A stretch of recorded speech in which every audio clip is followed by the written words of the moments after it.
Assalamualaikum warahmatullahi wabarakatuh.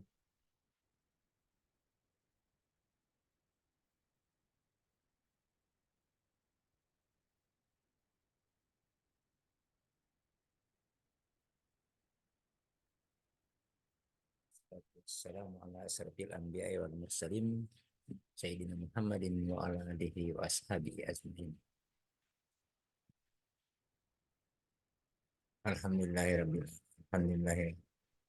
Syukur kehadirat Allah Subhanahu wa taala karena atas berkat rahmat dan hidayahnya sehingga pada kesempatan ini kita diberi kesempatan yang kesehatan guna melaksanakan presentasi tentang best practice yang telah kami susun dari sejak PPL pertama hingga pada PPL kedua, di mana lokasi yang kami tempati untuk melaksanakan PPL itu adalah di UPT SDI Dorong-Dorong nomor 91 Pulang Selayar untuk pendidikan sekolah dasar. Tujuan yang ingin dicapai dalam pelaksanaan PPL itu yang pertama di PPL 1 meningkatkan minat membaca, memahami. Dan pada PPL kedua adalah meningkatkan kemampuan konsentrasi siswa. Ya, nama saya adalah Asdar SPD, dosen pembimbing dalam hal ini adalah Ibu Hamdana Hadamin, SPD MSI, Guru Pamong Dea Hidayani, Eskom MPD. Hasil best practice ini saya susun pada tanggal 17 November 2023. Ya. Dalam penyusunan metode praktis ini, ya, dalam penyusunan best practice ini, saya menggunakan metode STAR atau panjangan dari situasi, tantangan, aksi, refleksi hasil, dan dampak. Yang pertama adalah tentang situasi. Situasi yang kami hadapi pada saat PPL pertama dan situasi pada PPL tahap kedua.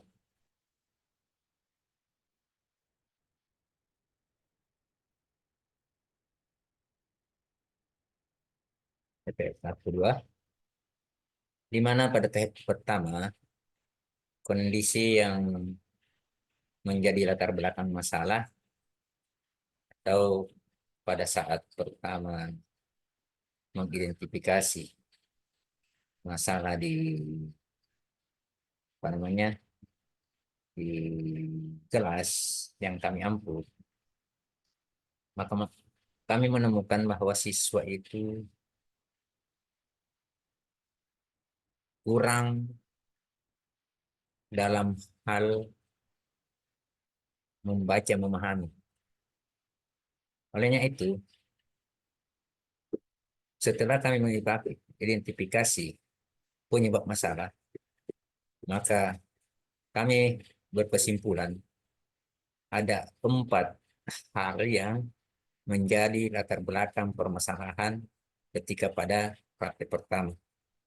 Yang pertama itu adalah kurangnya minat siswa untuk membaca memahami.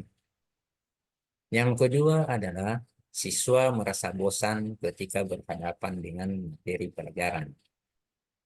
Yang ketiga, kemampuan siswa menyimak memahami kosakata masih sangat rendah. Dan terakhir itu siswa tidak membudayakan kegiatan membaca di lingkungan sekolah. Nah, dari permasalahan-permasalahan inilah yang sehingga kami berupaya mencari jalan solusi bagaimana cara supaya kita dapat meningkatkan minat membaca memahami siswa. Ya, dari situ kami menyusun program pengajaran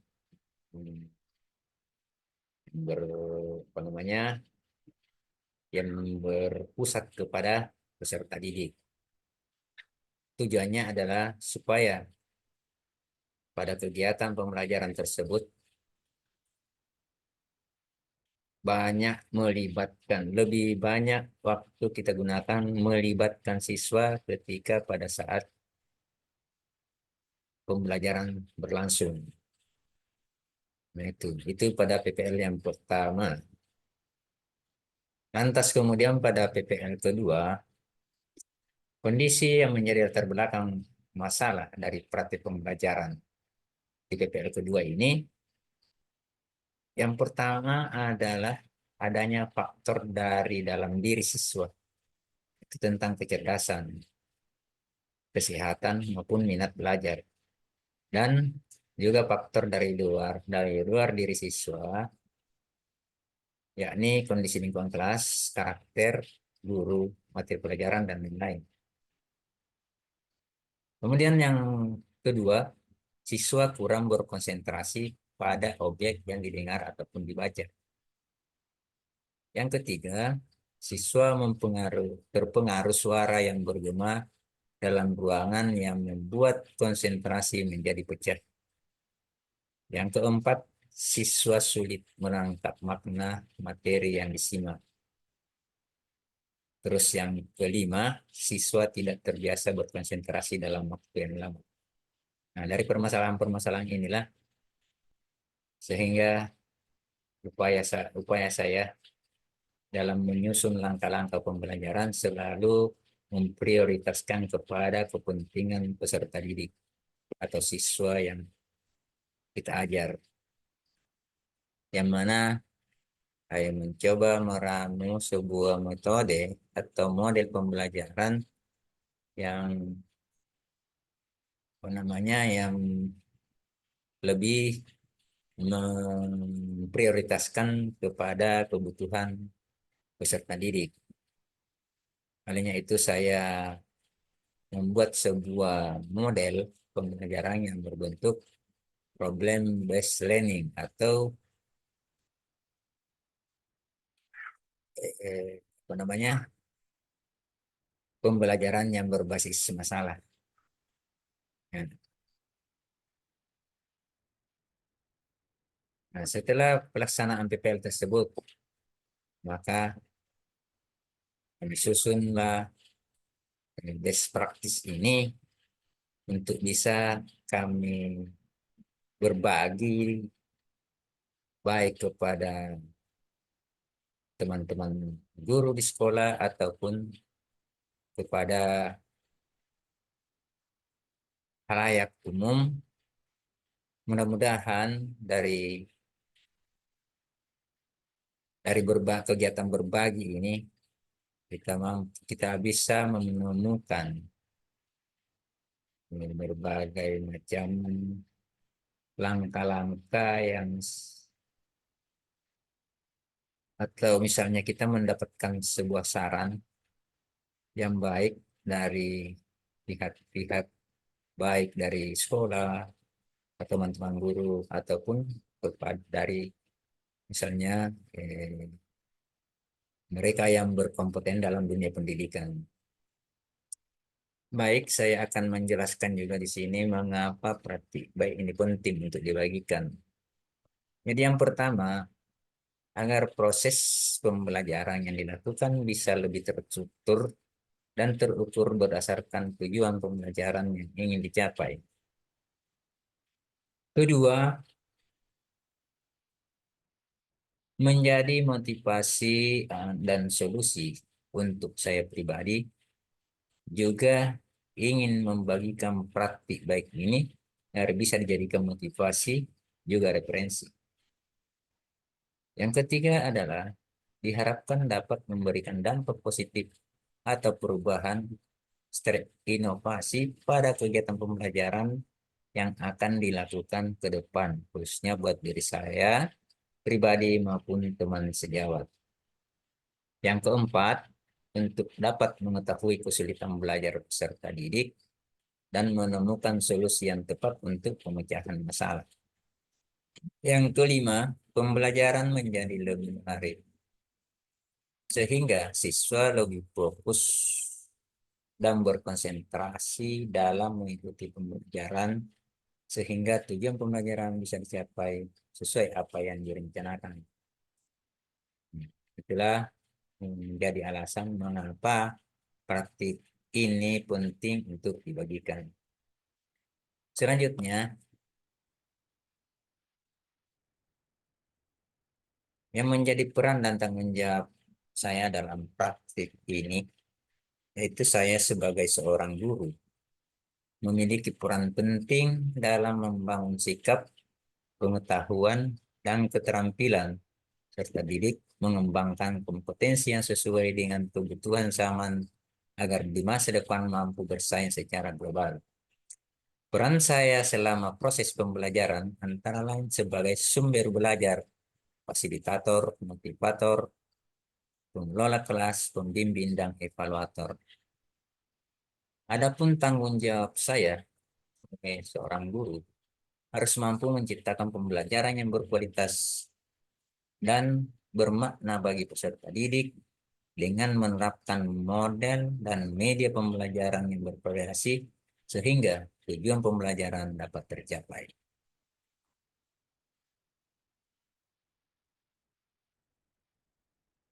Tantangan yang kami hadapi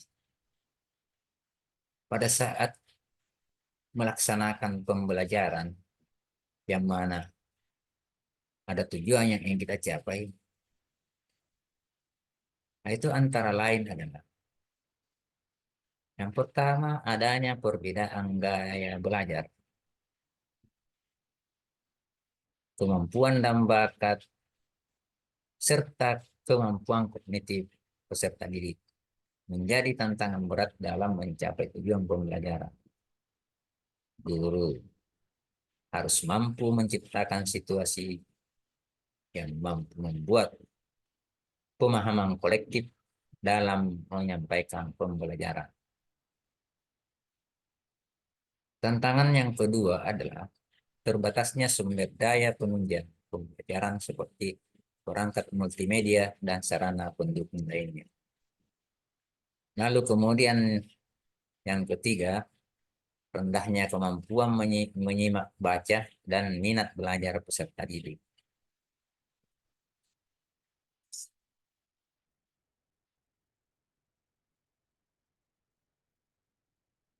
Adapun yang terlibat dalam mencapai tujuan tersebut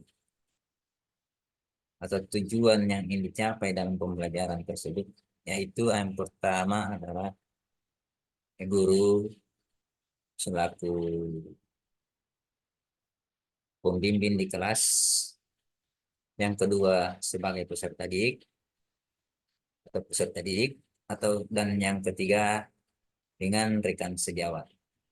Jadi ada tiga unsur yang kita libatkan di dalam proses pencapaian tujuan dilaksanakannya PPL. Kita melangkah ke aksi. Dalam aksi ini beberapa langkah-langkah yang dilakukan untuk menghadapi tantangan yang telah dijelaskan tadi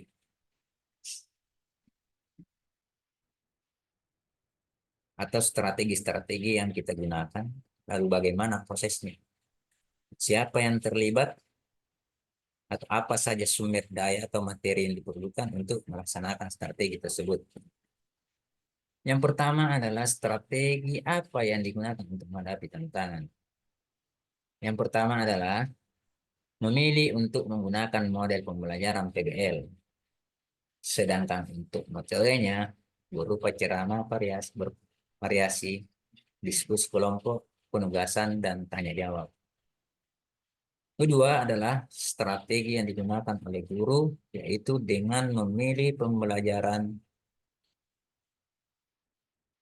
yang mudah dipahami oleh peserta didik dan memanfaatkan gambar-gambar video YouTube yang sesuai dengan materi yang ditayangkan dalam bentuk PowerPoint. Yang ketiga, melakukan kegiatan pembelajaran yang menyenangkan dan berpusat pada peserta didik, di mana tahapan-tahapan kegiatan tersebut telah disesuaikan dengan sintak model pembelajaran yang dipilih dan dirancang oleh guru di dalam RPP. Yang keempat, membuat LKPD, instrumen penilaian media pembelajaran sebagai alat yang dapat membantu siswa dalam memahami materi. Siapa saja yang terlibat dalam hal ini? Dalam hal ini yang terlibat adalah pertama adalah guru sebagai fasilitator. Yang kedua, peserta didik sebagai subjek dalam proses pembelajaran. Yang ketiga adalah dosen dan guru pamong sebagai pembimbing PPR PPG dalam jabatan. Lalu yang keempat adalah rekan sejawat yang telah membantu dalam kelancaran proses pelaksanaan PPL. Sumber daya. Sumber daya atau materi yang diperlukan untuk melaksanakan strategi ini antara lain adalah buku penunjang kurikulum 2013 tema 3 kelas 6. Yang kedua, sumber belajar yang relevan, PowerPoint, YouTube, thread internet. Yang ketiga adalah proyektor dan speaker.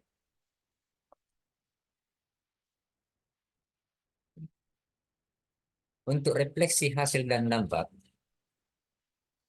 bagaimana dampak dari aksi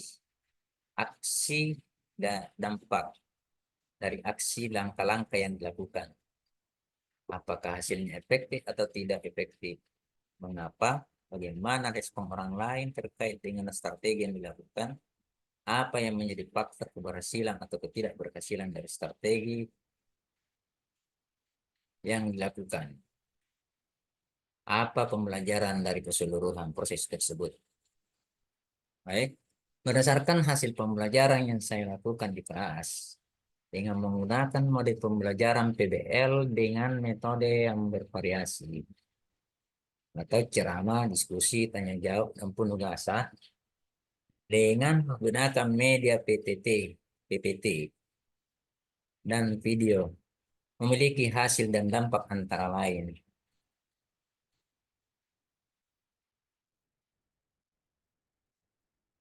Dampak dan antara lain, yang pertama mempunyai dampak bagi peserta didik. Penggunaan media pembelajaran yang berbasis TPACK dalam bentuk video yang ditampilkan dalam slide PowerPoint memudahkan peserta didik dalam mempelajari dan memahami materi, lebih bersemangat dan tidak cepat bosan, sehingga keaktifan dan kemampuan berpikir analisis peserta didik dapat ditingkatkan.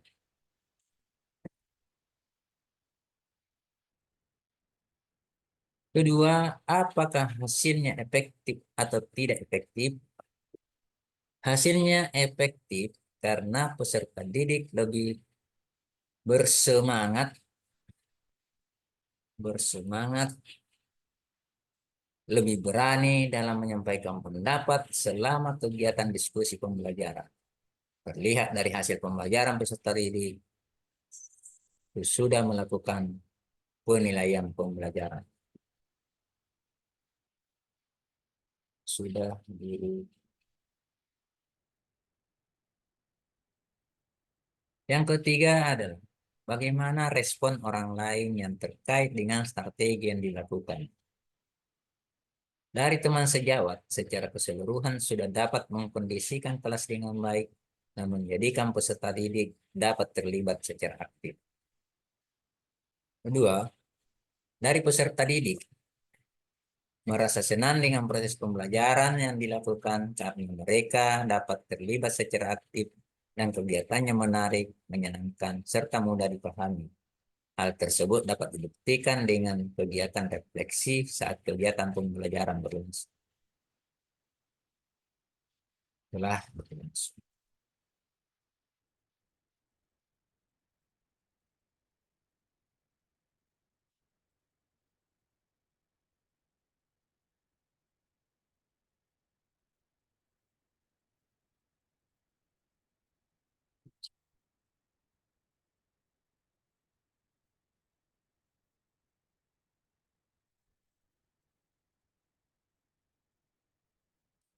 Berikutnya yang keempat adalah faktor keberhasilan. Faktor keberhasilan pembelajaran ini ditentukan dari pengusahaan guru terhadap model dan metode pembelajaran. Ini dia pembelajaran dan langkah-langkah pelaksanaan dalam rancangan RPP,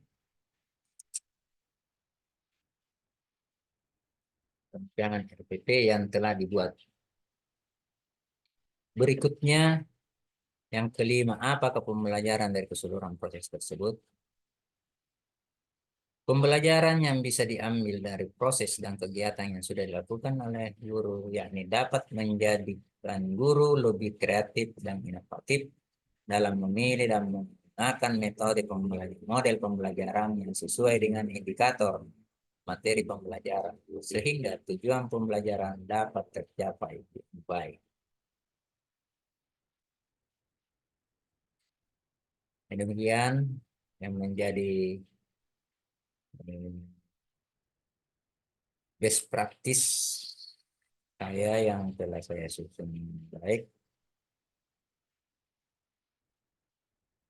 Mudah-mudahan hasil berpraktis ini bisa bermanfaat bagi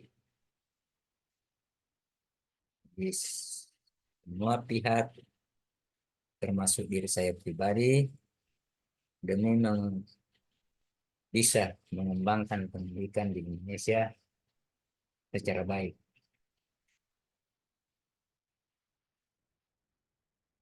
Kami sangat mengharapkan saran dan tanggapan dari para pemirsa dan para pendengar yang sempat melihat tayangan ini agar dapat bisa kami kembangkan di kemudian hari untuk bisa membuat pembelajaran itu lebih baik lagi ke depannya, dan anak kita yang mengikuti pembelajaran dapat mampu memahami semua apa yang telah mereka pelajari. Demikian yang bisa saya jelaskan. Lebih dan kurangnya mohon dimaafkan. Terima kasih atas kesempatan yang diberikan. Billahi taufiq wal hidayah. Assalamualaikum warahmatullahi wabarakatuh.